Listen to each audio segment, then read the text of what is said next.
Next curve. Hey everyone, welcome to Next Curve's Rethink webcast. And this is the series that is focused on Open RAN and the future of Open RAN, or what we think is going to happen in 2023, at least with Open RAN. And we dub this, from the radio to the RIC. And I'm joined here by Earl Lum of EJL Wireless Research. Hey Earl, how's it going, man? Pretty good, Leonard. Great to be here. Okay, hey, so we're going to talk about today, focus on will software eat the RAN, or will hardware still matter? And we'll riff off of some of the points that we brought up in the first episode, right? Where we focused on, why RAN hardware is, harder than software. But you and I, we touched on a couple of really interesting points before we hit the record button.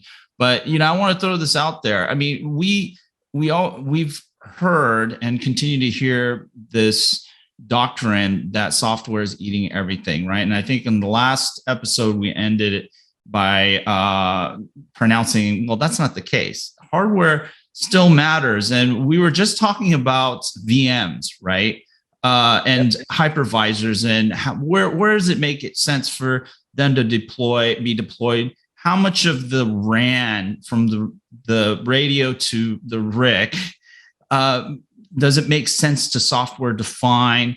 And does hardware play a role in any of this? Are there any implications, right? Because I think the way that the folks tend to, I think, talk about like virtual RAN, ORAN, and all this stuff is that somehow the software solves everything, right? That it extends the hardware and its capabilities beyond what it may be able to do. I mean, what are your thoughts? Maybe you can share. I think you can, in a virtualized RAN, you have now virtualized essentially layers 1, 2, and 3 of what was your baseband unit in 4G or your BBU.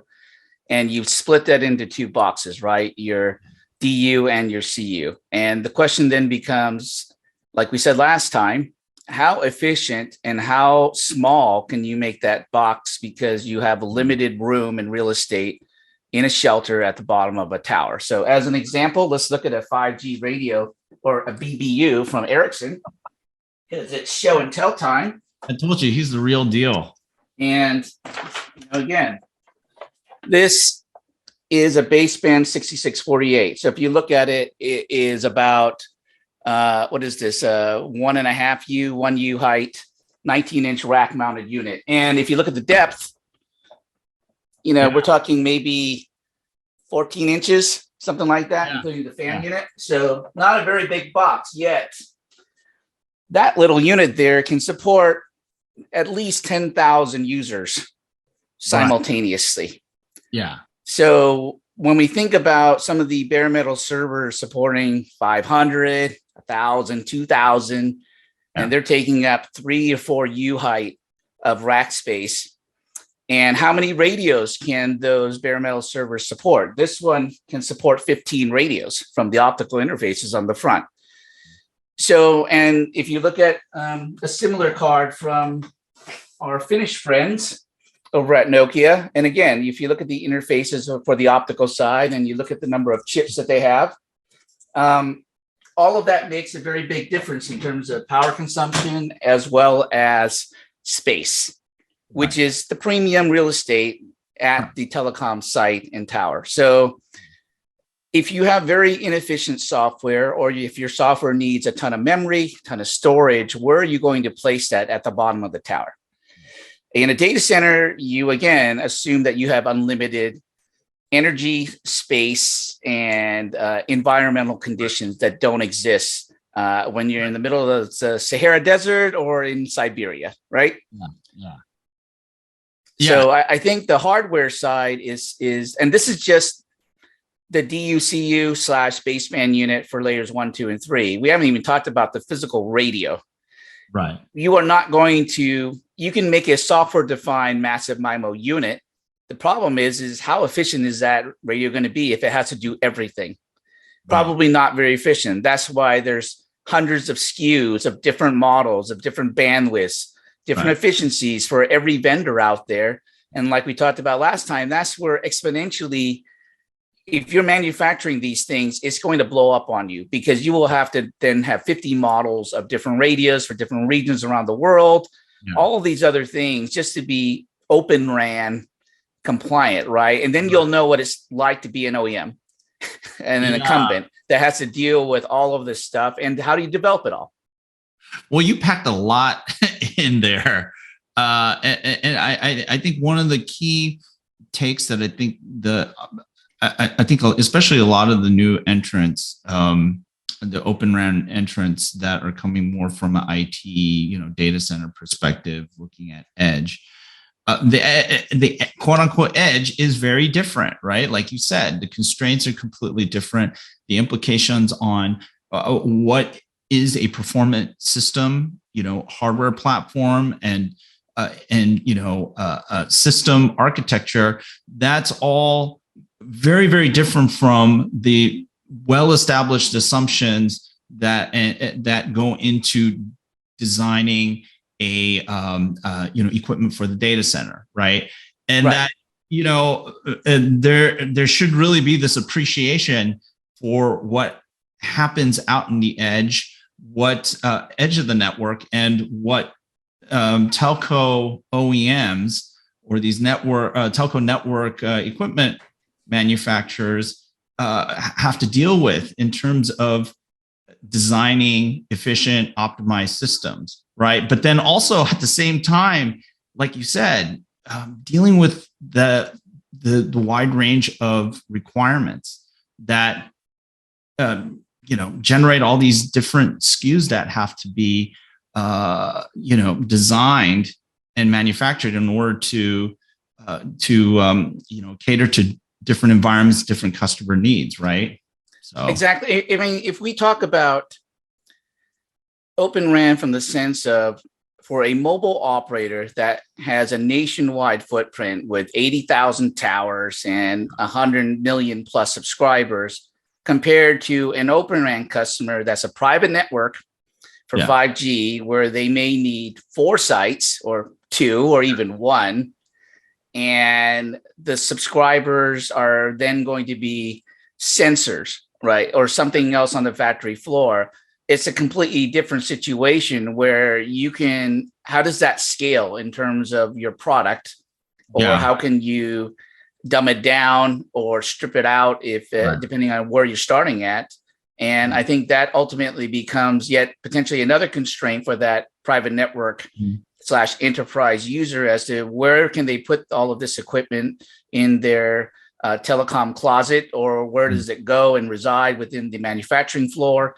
And how do you integrate it in with the other IT stuff that they have within that organization, right? Because they don't really talk to each other. And specifically on the manufacturing side, you have all this automation that's usually custom made software, and it has no open interfaces. So you can get the radio to work, but can you control the robots and all these other things? That is another layer. That's a different challenge. But again, if we look at just the software being, can it be 100%? I don't think so realistically. And you're always going to need relatively efficient hardware to run that software on. But I would also argue you need some really good software engineers that know how to design and develop with the least amount of lines of code. And are not going to put out 1 billion lines of code just because they want to. Right. And given this emerging priority around sustainability, power efficiency, which is really driving the demand for power efficiency across the whole RAN system. I guess the question is, how far can software garner a better, let's say, power efficiency of the system, versus the hardware, right? Because I think there's this notion that we can deploy the hardware once and that, you know, somehow software is going to be able to drive. Right. And it's future proof. Yeah. And that it's future proof, and that software in and of itself is going to somehow be able to drive and evolve its performance over time. I think for the audience, it's important to remember that if you look at the current OEMs and how they do their software releases, in the past, everyone used to do 1 or 2 releases every year. So we're in 2023. So you'd have a release 23A for the first one, and then a release 23B in the second half of the year. Different functions and different performance features that are included in that upgrade. And then it'll be up to the operator or the end customer to decide, do I want to purchase this upgrade? Just like, do you want to purchase Microsoft Office 2023? Or Right. are you happy with 2021 and such, and the features that are there? So now some of the vendors, I believe Nokia is one of them, have gone to quarterly updates of their software. So now they have 23A, B, C, and D, if we follow that same nomenclature. Yeah. Now it's going to be even more difficult for the operator to keep track of what stuff do they want, what part of it was released in which version of the software, Right. how did they keep track of it, and and most importantly, how does every site get the same upload, download, Right. and they don't get messed up somehow, right? Right. Yeah. And that's just for the layer 1, 2, and 3 of the DUCU. All the other layers have whatever revisions that those crazy people are doing constantly. And how do they keep that all in sync, right? And I think that's the key word, synchronization. Right. How is everything synced completely end to end so that no layer is out of sync? Because that's when the network crashes. Well, yeah, and that's where this whole notion of CI/CD with the DevOps environments, and then being able to have these pipelines where you can more in an agile way put out more releases of software updates and fixes and stuff like that. But I think that's where the thinking goes with the software, right? But here's a great example. If we remember a couple of weeks ago when the entire North American airspace shut down because some poor guy at the FAA uploaded a new revision of the software that crashed and took everything down in the US. And I think because the Canadians were tied with us, their network went down too. So everything had to be grounded for almost at least an entire day, if I remember correctly. So you don't want that to happen. And it can happen. And all it takes is one layer and one vendor from one layer to do something that disrupted everything else because it's all completely tied together. And no one else knew about it for whatever stupid reason.